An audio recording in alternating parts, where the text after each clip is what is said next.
হিসেবে আমরা বাঁচতেও চাই, মরতেও চাই, ঠিক কিনা বলে? আমার প্রিয় ময়মনসিংহবাসী, এই দিকটাতে আপনাদের কষ্ট হচ্ছে না? আপনারা যদি চিৎকার চেঁচামেচি করেন, সাউন্ড ঠিক হবে, ঠিক হবে, কারণ লক্ষ লক্ষ জনতা সবাই চিৎকার করলে আমার সাউন্ড শুনবেন কি করে? এরপরে যে ধুলা বালি, খুব ডাস্ট, খুব নয়েজি এরিয়া হয়ে গেছে এই জায়গাটা। আমি বলবো জায়গা না পেলে পেছনে যান। আপনি ধাক্কাধাক্কি করে সামনে আসলে শৃঙ্খলা নষ্ট হবে, মাহফিলের শৃঙ্খলা নষ্ট করার কারণ। আওয়াজ করবেন না, বসে যান। বসতে না পারলে দাঁড়িয়ে থাকুন, না পারলে আস্তে আস্তে সেফ জোনে যান। যেখানে দেখতেছি ধাক্কা মারামারি, আমি ওখানে যাবো কেন? কি বলেন? বাইরে অনেক শত শত এলইডি দেওয়া, এলইডিতে দাঁড়িয়ে শুনুন। এই জায়গায় ধাক্কা, ওই ধাক্কার মধ্যে আমি যে ধাক্কা দেওয়া দরকার আছে বলেন তো? একটা জায়গায় এমনি ধাক্কা থাকি, আমি রোজা রেখে ওইখানে ধাক্কা থাকি করলে মানুষটা কি ভালো হবে না খারাপ হবে? হ্যাঁ, একটু দায়িত্বশীল আচরণ করুন, একটু দায়িত্বশীল আচরণ করুন। কেউ বললে আমি ঠান্ডা হবে এমন না, মেহেরবানি করে বসুন। পেছনের ভাইদেরকে দেখতে দিন, কথা শুনতে দিন, মেহেরবানি করে বসুন। মাশাআল্লাহ, এই তো মাশাআল্লাহ, ময়মনসিংহ অনেক কথা শুনে। হ্যাঁ, থাকুন, বসুন। কেউ কিছু ছুঁড়ে মারবেন না, মেহেরবানি করে। খালি বোতল, খালি কাগজ ছুঁড়ে মারবেন না। মাশাআল্লাহ। তাহলে 10টা বৈশিষ্ট্যের প্রথম বৈশিষ্ট্য হচ্ছে আমরা আল্লাহর সামনে সারেন্ডার করব। আল্লাহর আদেশের সামনে আমার কোনো অপশন নাই যে আমি এটা চয়েস করলেও পারি, না করলেও পারি, মানলেও পারি, না মানলেও পারি, এরকম অপশন ইখতিয়ার কি আল্লাহ আমাকে দিয়েছে? না। সারেন্ডার। আল্লাহ তুমি যা বলেছো, আমান্না, আমান্না, আতা'না, আমান্না, আসলামনা, আল্লাহ মেনে নিলাম, শুনলাম, পালন করলাম। এটাই হচ্ছে মুসলিমের বৈশিষ্ট্য। আমার প্রিয় ময়মনসিংহের ভাইয়েরা, এই দুনিয়াতে সব নবীরা মুসলিম ছিলেন। সব নবীরা সাইয়েদনা ইব্রাহিম আলাইহিস সালামের মতো, ইউসুফ আলাইহিস সালামের মতো আল্লাহর আদেশের সামনে আত্মসমর্পণ করেছে। আল্লাহর সামনে নিজেকে সঁপে দিলেই সম্মান, আল্লাহর সামনে আত্মসমর্পণ করলেই ইজ্জত। ইসলামকে রেখে দিয়ে অন্য কোথাও ইজ্জত খুঁজলাম, আমাদেরকে বেইজ্জতি করে ছাড়বেন কে? এজন্য ওমর ফারুক রাদিয়াল্লাহু তাআলা আনহু বলতেন, নাহনু কওমুন আ'আজ্জানাল্লাহু বিল ইসলাম ফাইন বিতাগাইনাল ইজ্জাতা বিগাইরিহি আদাল্লানা আল্লাহ। আমরা এমন জাতি, যে জাতিকে আল্লাহ তাআলা ইসলামের মাধ্যমে সম্মানিত করেছেন। ইসলাম ছাড়া অন্য কোথাও যদি আমরা সম্মান খুঁজি, আমাদেরকে বেইজ্জত করবেন কে? আমাদের সম্মান ইসলামে। ইসলাম সময়ের অপরিহার্য বাস্তবতা, অপরিহার্য বাস্তবতা। স্যামুয়েল হান্টিংটন একটা বই লিখে গোটা বিশ্ব কাঁপিয়েছেন, দ্য ক্ল্যাশেস অফ সিভিলাইজেশন, সভ্যতার সংঘাত। এই পৃথিবীতে অনেক সভ্যতার উত্থান হয়েছে, পতন হয়েছে। প্রিয় ময়মনসিংহবাসী, আমার কথা শুনতেছেন? হ্যাঁ, শুনতেছেন? দেখি আওয়াজ করে পড়েন তো, লিল্লাহি তাকবীর। সবাই পড়েননি? এত লক্ষ মানুষ তাকবীর দিলে এই আওয়াজ হয়? আমি বিশ্বাস করি না। সবাই পড়েন নাই, সবাই গলা ছেড়ে দিয়ে আওয়াজ করেন তো, লিল্লাহি তাকবীর, লিল্লাহি তাকবীর, লিল্লাহি তাকবীর। দ্য ক্ল্যাশেস অফ সিভিলাইজেশন, সভ্যতার সংঘাত। স্যামুয়েল হান্টিংটন একটা বই লিখে গোটা বিশ্ব কাঁপিয়েছেন। বিভিন্ন সভ্যতার উত্থান এই পৃথিবীতে ঘটেছে, আবার পতন হয়েছে। এই পৃথিবীতে এসেছে আর্য সভ্যতা, বৈদিক সভ্যতা, মেসোপটেমিয়া সভ্যতা, মহেঞ্জোদারো সভ্যতা, সিন্ধু সভ্যতা, অনেক সভ্যতা।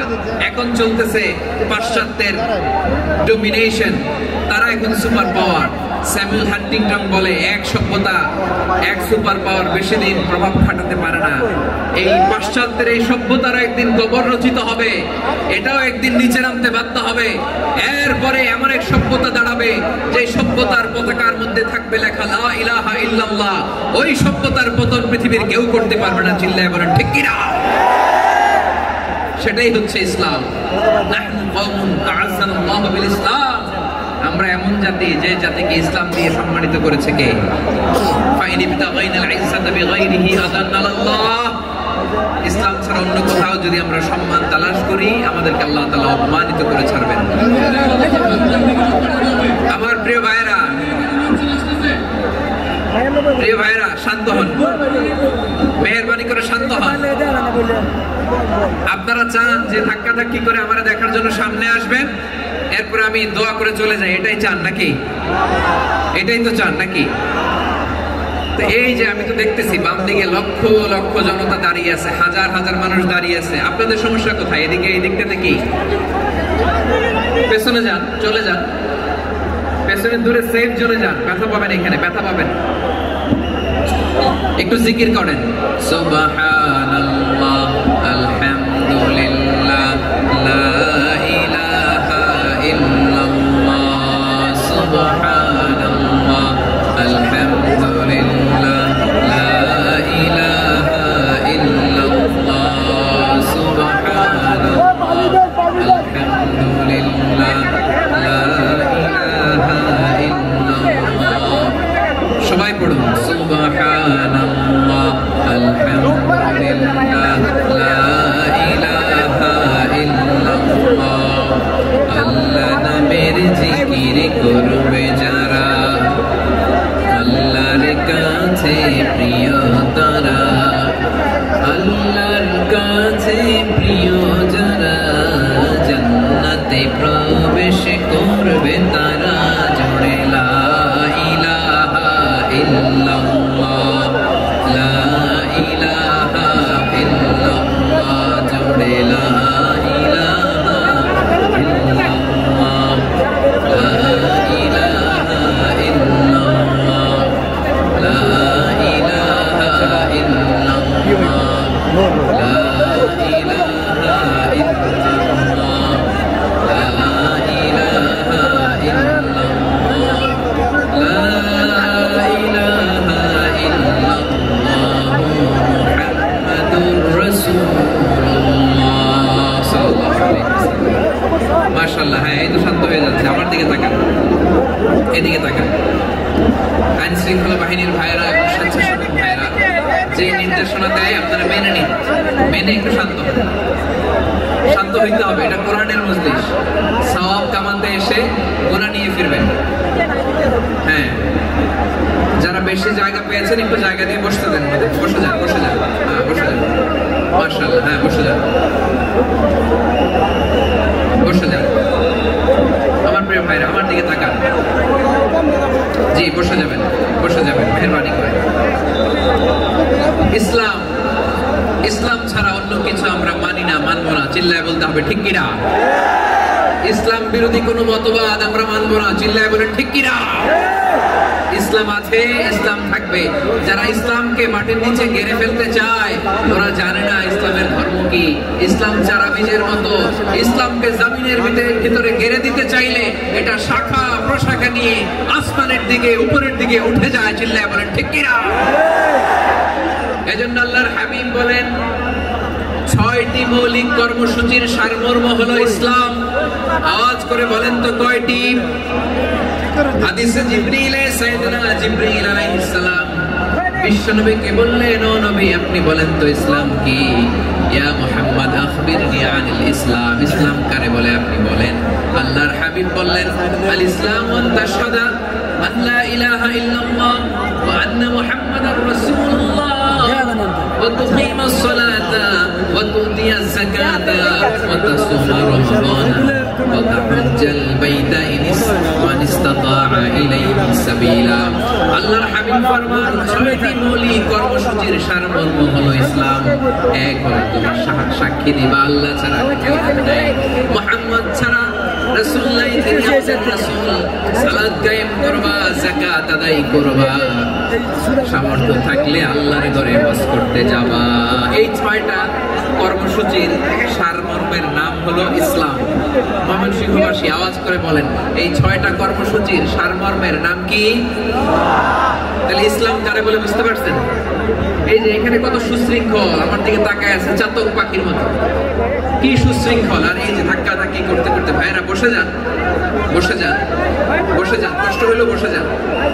অল্প কিছু সময়, এরপর বিদায় নিব। বসে যান। তাহলে 10 নম্বরের 1 নম্বর আমরা বুঝে ফেলছি, ইন্নাল মুসলিমিনা ওয়াল মুসলিমাতি। আল্লাহ বলেন মুসলিম পুরুষ এবং নারী আমার কাছে প্রিয়, যারা আমি আল্লাহর আদেশের সামনে নিজেদেরকে সুপর্দ করে দেয়, সারেন্ডার করে দেয়, আমি আল্লাহর বিধানের সামনে নিজেকে সঁপে দেয়, আমি আল্লাহর ইচ্ছার সামনে নিজের ইচ্ছা বিসর্জন দেয়, আমি আল্লাহর সামনে সে সারেন্ডার করে আত্মসমর্পণ করে, সেই মুসলিম। ঠিক কিনা বলেন? তাহলে 1 নম্বর বৈশিষ্ট্য ইন্নাল মুসলিমিনা ওয়াল মুসলিমাতি। এরপরে আল্লাহ বলেন ওয়াল মুমিনিনা ওয়াল মুমিনাতি, বিশ্বাসী নারী এবং পুরুষ, আত্মসমর্পণকারী নারী এবং পুরুষ যেমনি আল্লাহর কাছে প্রিয়, ঈমানদার পুরুষ এবং নারীরাও আল্লাহর কাছে প্রিয়। পড়েন সুবহানাল্লাহ। মুমিনিনা ওয়াল মুমিনাতি, দেখেন আমি আলোচনার শুরুতেই বলেছি এই আয়াতে আল্লাহ তাআলা পুরুষদের কথা বলার সাথে সাথে পাশাপাশি কাদের কথা বলেছেন? নারীদের কথা। আওয়াজ করে বলেন, কাদের কথা? নারীদের কথা বলেছেন। এজন্য মুমিনিনা ওয়াল মুমিনাতি, আল্লাহ ঈমানদার পুরুষদের যেমনি পছন্দ করেন, ঈমানদার নারীদেরকেও তিনি পছন্দ করেন। ঈমান মানে হচ্ছে স্বীকৃতি দেওয়া। ঈমান মানে স্বীকৃতি দেওয়া। কিসের স্বীকৃতি? বিশ্বাসের স্বীকৃতি। কিসের? বিশ্বাসের স্বীকৃতি। এই পৃথিবীতে বিশ্বাসের দাম বড্ড বেশি। এই পৃথিবীতে সবচেয়ে দামি জিনিস কি? বিশ্বাস। বিশ্বাস ছাড়া এই জগৎ চলে?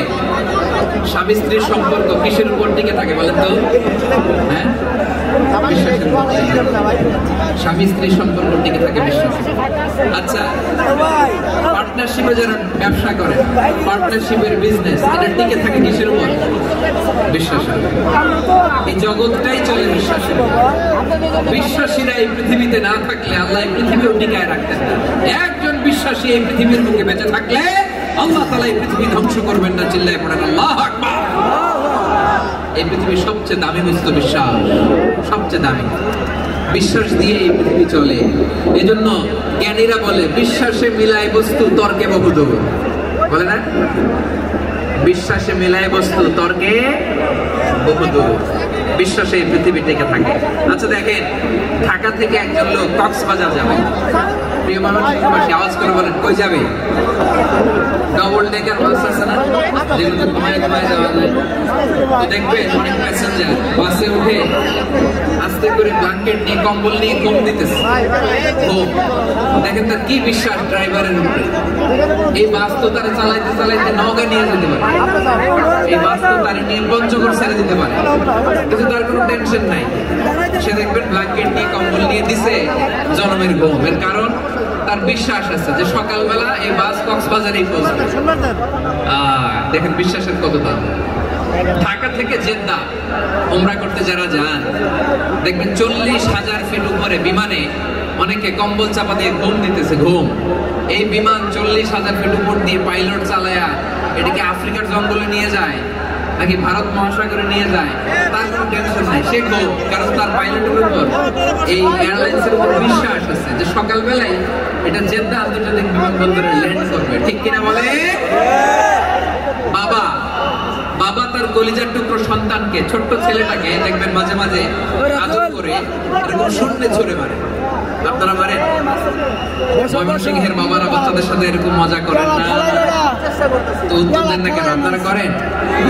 বাবা তার সন্তান ছোট মেয়েটাকে আদর করে তুলে তুলে এরকম শূন্যে ছুঁড়ে মারে। তো মেয়েটাকে শূন্যে ছুঁড়ে মারলে দেখবেন মেয়েটা খিলখিল করে হাসে, খিলখিল করে হাসে। ও যদি নিচে পড়ে ওর হাতও ভাঙবে, পাও ভাঙবে, তারপরেও হাসে। কেন হাসে? কারণ মেয়েটার বিশ্বাস আছে যে আব্বু আমারে ছাড়বে না, আব্বু আমাকে ঠিকই ধরে ফেলবে। চিল্লায় বলেন ঠিক কিনা? ও আমার প্রাণের ময়মনসিংহের ভাইরা, এই জমিন চলে বিশ্বাসে। বিশ্বাস এই পৃথিবীর সবচেয়ে দামি সম্পদ। এজন্য একজন বিশ্বাসী জমিনের মধ্যে বেঁচে থাকলে জমিনের উপর আল্লাহ প্রলয়ঙ্কারী কিয়ামত দিবে না। এজন্য আল্লাহ বললেন ওয়াল মুমিনিনা ওয়াল মুমিনাতি, বিশ্বাসী পুরুষ এবং নারীকে আমি আল্লাহ বড় ভালোবাসি। তারা এমন ভাবে বিশ্বাস করে, না দেখে বিশ্বাস। আল্লাহ বলছেন আল্লাযীনা ইউমিনুনা বিল গায়বি ওয়া ইউকিমুনাস সালাহ। আমার বিশ্বাসী বান্দারা না দেখে বিশ্বাস করে। অদৃশ্যের বান্দারা বিশ্বাস রাখে, না দেখে বিশ্বাস হয় আসল বিশ্বাস। ঠিক কিনা বলেন? আচ্ছা বুঝে থাকলে উত্তর দেন। আমার হাতে 3টা চকলেট নিয়ে যদি আমি বলি এই যে আমার হাতে চকলেট, তুমি বিশ্বাস করো? আপনি তো বলবেন করি, কারণ চকলেট তো দেখা যায়, বিশ্বাস না করে যাবেন কই? এটা আপনারা না দেখায়া 3টা চকলেট এরকম মুষ্টিবদ্ধ করে পিছনের দিকে নিয়ে যদি বলি, বন্ধু আমার পিছনে ডান হাতের মুঠায় কিন্তু 3টা চকলেট আছে, বিশ্বাস করো? ও না দেখেও যদি বলে, বন্ধু তুই যেহেতু বলছিস বিশ্বাস করি, যদি করে এটাই আসল বিশ্বাস, না দেখে বিশ্বাস করাটাই আসল বিশ্বাস। চিৎকার করে বলেন ঠিক কিনা? এজন্য আল্লাহ বললেন না দেখে বিশ্বাস হলো আসল বিশ্বাস, অদৃশ্যের প্রতি বিশ্বাস নয়। আমার বান্দারা না দেখে আমি আল্লাহর উপর বিশ্বাস করে। এবার বিশ্বনবী বলেন 6টা মৌলিক বিষয়ের উপর যদি আপনি বিশ্বাস রাখেন, এটা হচ্ছে ঈমান। সেটা কি? সাইয়েদনা জিবরাইল বললেন, ইয়া মুহাম্মদ আখবিরনি মাল ঈমান, ঈমান কারে বলে বলো। আল্লাহর নবী বললেন, আন তুমিনা বিল্লাহ, আল্লাহর উপর ঈমান আনবা। কার উপর? আরো জোরে বলেন, কার উপর? আল্লাহ নামটা আপনাদের ভালো লাগে? আল্লাহর জিকির যে করছেন কেমন লাগে? সবাই মিলে গলা ছেড়ে আল্লাহর ডাক দেন তো, বলেন আল্লাহ। আরো জোরে আল্লাহ। প্রাণ খুলে একসাথে ইয়া আল্লাহ। আল্লাহ নাম যতই জপি ততই মধুর লাগে, নামে এত মধু থাকে কে জানি তো আগে।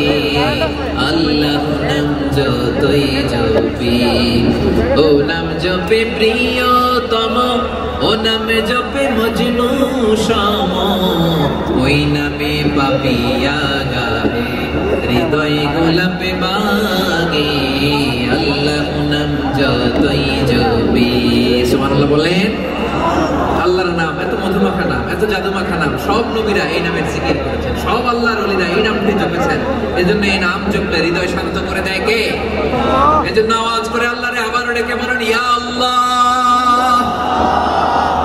বিশ্বনবী বললেন ঈমান মানে আন তুমিনা বিল্লাহ, আল্লাহর উপর ঈমান আনবা, ওয়া মালাইকাতিহি, ফেরেশতাদের উপর ঈমান আনবা, ওয়া কুতুবিহি, আল্লাহর পাঠানো কিতাবের উপর ঈমান আনবা, ওয়া রাসূলিহি, রাসূলের উপর ঈমান আনবা, ওয়াল ইয়াউমিল আখিরি, শেষ বিচারের প্রতি ঈমান আনবা, ওয়া তুমিনা বিল কদরি খাইরিহি ওয়া শাররিহি, আল্লাহর দেয়া তাকদীরের উপর ঈমান আনবা। ঠিক কি না বলেন? তাহলে এই 6টা মৌলিক বিষয়ের উপর বিশ্বাসকে বলে ঈমান। আল্লাহ ওই ঈমানদারদেরকে পছন্দ করে যাদের ঈমান এরকম মজবুত। আল্লাহ বললেন ওয়াল মুমিনিনা ওয়াল মুমিনাতি, ঈমানদার পুরুষ এবং নারীরাও আমার কাছে বড় প্রিয়। তাহলে আমার প্রিয় ভাইরা, ইসলাম যেমনি বুঝেছেন সারেন্ডার, ঈমান মানে হচ্ছে বিশ্বাস, বিশ্বাসের স্বীকৃতি। এই বিশ্বাস না থাকলে ওই মানুষের কোনো দাম নাই। ঈমান ছাড়া নেক আমলের কোনো দাম নাই। ঈমান হলো সংখ্যার মতো, নেক আমল হলো শূন্যের মতো। বুঝে থাকলে উত্তর দেন, ঈমান কিসের মতো? কথা বলে না, বুঝে নাই বোধহয়। ঈমান কিসের মতো? সংখ্যা। আর নেক আমল শূন্য। আচ্ছা, আপনি ঈমান আনেন না, ঈমান ছাড়া খালি নেক আমল, তাহাজ্জুদ, নামাজ, রোজা, জিকির, আজকার, এক এক ইবাদতের কারণে খালি শূন্য পাইতেছেন। শূন্য পেতে পেতে পেতে পেতে হাজারটা শূন্য। এটার কোনো দাম আছে? কথা কয় না, দাম আছে। কিন্তু আপনি ঈমান আনার পর একটা সংখ্যা পেয়ে গেলেন, এক। এবার নেক আমল করলে একের পাশে শূন্য বসে গেলে কত হয়? 10। এবার আবার দান করলেন, আরেকটা শূন্য পাইছেন, কত হয়েছে? এবার আল্লাহর কোরআনের তেলাওয়াত করলেন, আরেক শূন্য, কত হয়েছে? এবার জিকির করলেন, আরেক শূন্য, কত হয়েছে? আবার ভালো কাজ করলেন, আরেক শূন্য, কত হয়েছে? এখন যত সৎকর্ম নেক আমল করেন, শূন্য যত বাড়ে, এটার দাম আছে না নাই? এজন্য আমার প্রিয় ভাইয়েরা, ঈমানের দাম সবচেয়ে বেশি। ঈমান হলো সফলতার মাপকাঠি। টাকা যার বেশি সে সফল নয়, এই সমাজে দাপট যার বেশি সে সফল নয়, এই সমাজে খ্যাতি যার বেশি সে সফল নয়, যার হৃদয়ে ঈমান আছে, বিশ্বাস আছে, সেই সফল। ঠিক কি না? এজন্য রব্বুল আলামিন বলেন, قد أفلح المؤمنون الذين هم في صلاتهم خاشعون, সফল হয়েছে তারা, ঈমান এনেছে যারা। আমার প্রিয় বলবেন সিংহবাসী, ঠিক আছে, বিদায় নেই না? বিদায় বিদায় নিব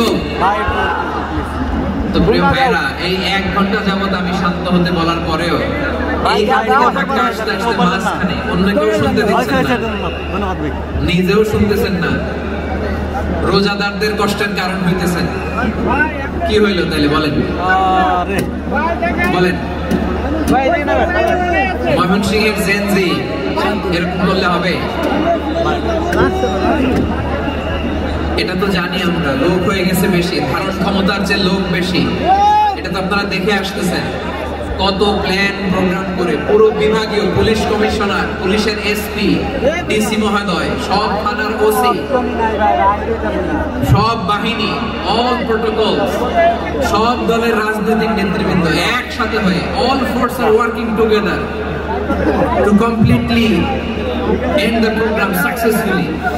তো ওনারা মাসের পর মাস কষ্ট করে এরকম আয়োজন করবেন, আর আপনারা কয়েকশো মানুষ ধাক্কা ধাক্কি করে বিশৃঙ্খলা করে এটা কি করলেন? হ্যাঁ, আর যে পয়েন্ট গুলো আছে এগুলোকে আমি শেষ করবো না, শেষ করে দিব। হ্যাঁ, শান্ত হন, শান্ত হন। বিভিন্ন মহাসমাবেশে তো আমরা দাঁড়ায় দাঁড়িয়ে কথা শুনি, কি বলে? জায়গা পাওয়া যায় তো দাঁড়িয়ে শোনেন না, কান দিয়ে খেয়াল করে শোনেন। আমি 10 থেকে 0 গুনবো, 0, 10 থেকে 0, যদি আওয়াজ হয় বিদায়, আর শান্ত হইলে কথা চলবে। 10, 9,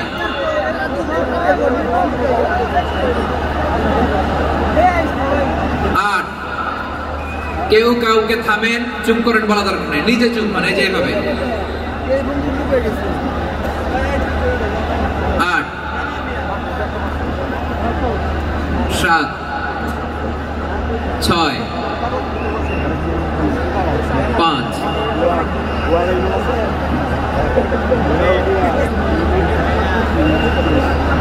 4,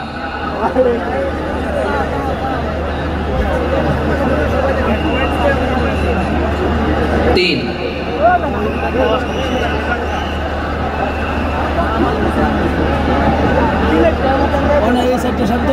2, 1, 0।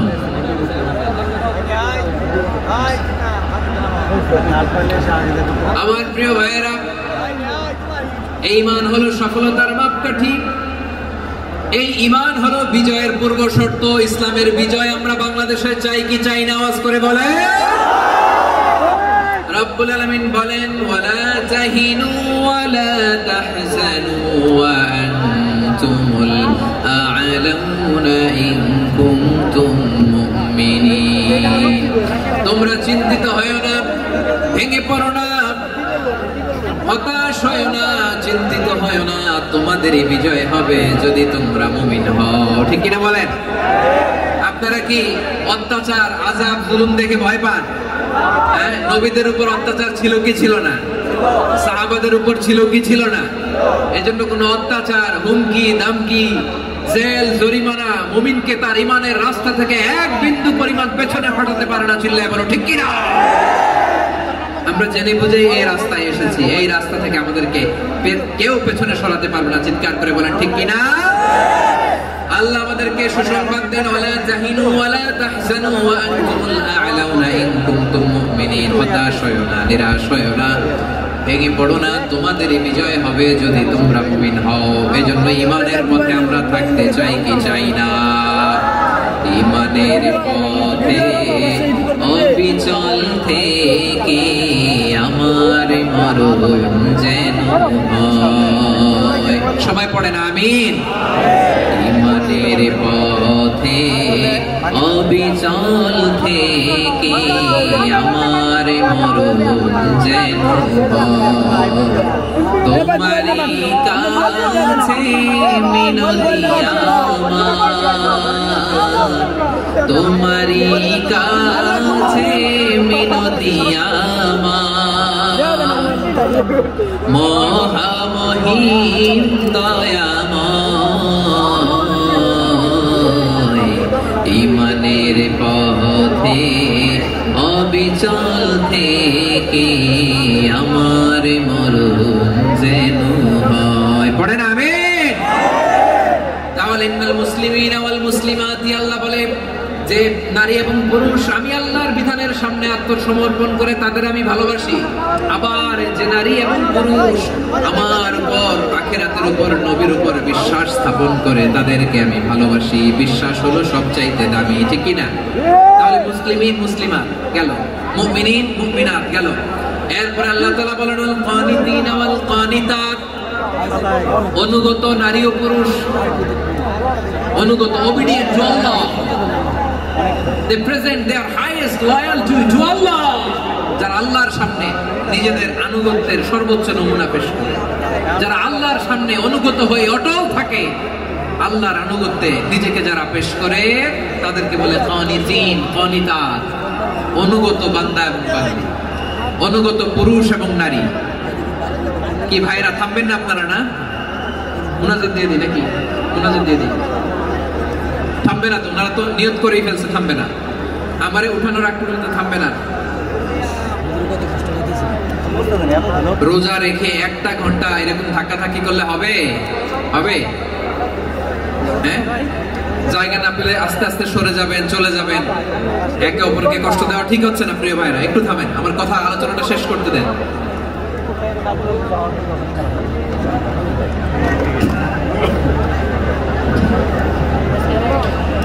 ওয়াল কানিতিন ওয়াল কানিতাত, অনুগত বান্দা বান্দীদেরকে আল্লাহ বড় ভালোবাসেন। আল্লাহ বলেন হাফিজু আলাস সালাওয়াতি ওয়াস সালাতিল মুস্তা ওয়া কুমু লিল্লাহি কানিতিন, তোমরা নামাজগুলোকে যত্নের সাথে আদায় করো, বিশেষ করে মধ্যম নামাজ, আসরের নামাজ।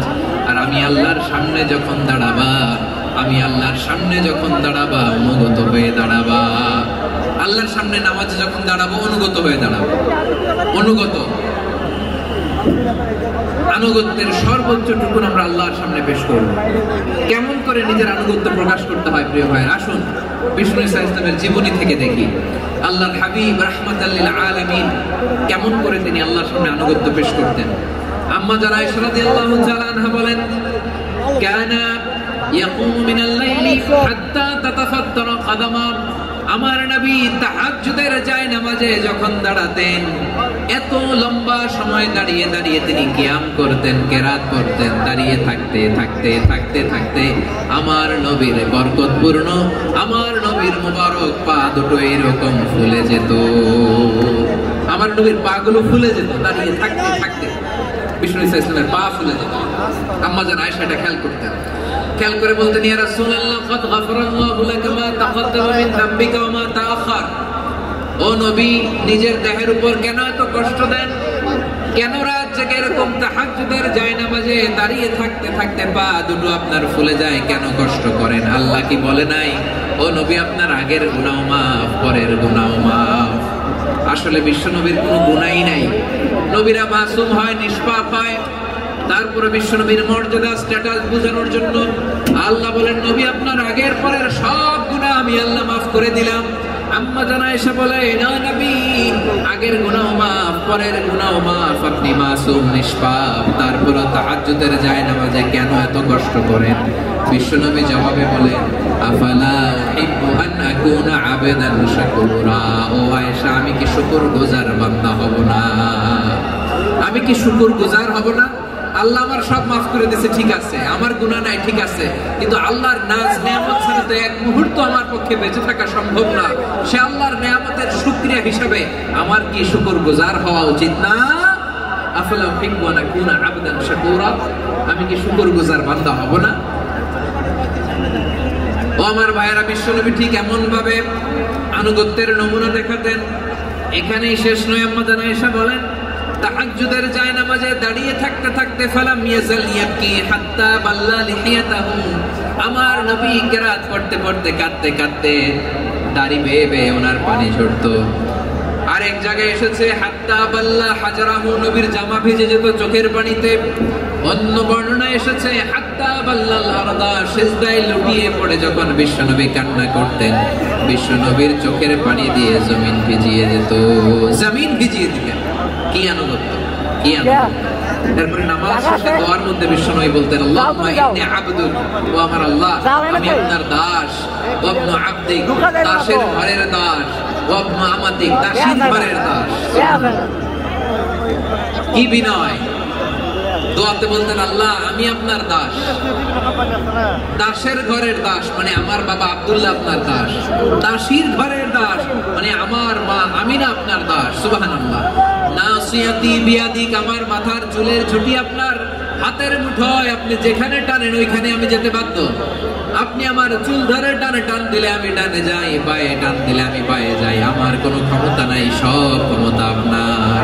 দেখেন, যেই নবীর কোনো গুনাহ নাই উনি দোয়ার সময় বলতেন, আল্লাহ আমি আপনার দাস, দাসের ঘরের দাস, দাসীর ঘরের দাস, আমার মাথার চুলের ঝুঁটি আপনার হাতের কবজার ভিতরে, এদিকে টান দিলে আমি এদিকে যেতে বাধ্য, ওদিকে টান দিলে ওদিকে যেতে বাধ্য। যেই নবীর কোনো গুনাহ নাই নামাজে দাঁড়িয়ে থাকতে থাকতে পা ফুলায় ফেলতেন। যেই নবী নিষ্পাপ, কোনো গুনাহ নাই, কাঁদতে কাঁদতে দাড়ি ভিজায় ফেলতেন, জামা ভিজায় ফেলতেন, সিজদায় পড়ে জমিন ভিজায় ফেলতেন। পড়েন সুবহানাল্লাহ। তাহলে আমাদেরকে কেমন অনুগত হওয়া উচিত? আমাদের তো গুনাহ নাই নাকি?